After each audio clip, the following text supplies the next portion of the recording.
Hello gardeners, ఇప్పుడు నేను paneer roses కోస్తున్నాను. ఎందుకు అనుకుంటున్నారా?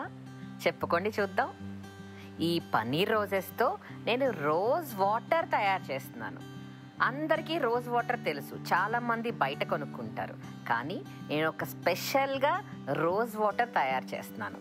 ఈ పెటల్స్ అన్నీ తీసేసి మొత్తం పెటల్స్ని ఒక కంటైనర్లో వేసి ఆ కంటైనర్లో చిన్న బౌల్ పెడుతున్నాను. ఆ బౌలే మనకి రోజ్ వాటర్ని ఇస్తుంది. హాట్ వాటర్ వేసామనుకోండి, ఆ రోజ్ పెటల్స్లో ఉన్న ఆవిరంతా ఆ చిన్న బాక్స్లోకి వస్తుంది. సో ఇది ఒరిజినల్గా ఉండే రోజ్ వాటర్, కెమికల్ లేకుండా ఫ్రెష్ రోజ్ వాటర్. వీటిని వాడితే ఎంత మంచి స్మెల్ ఉంది తెలుసా? చాలా చాలా మంచిది మన స్కిన్కి.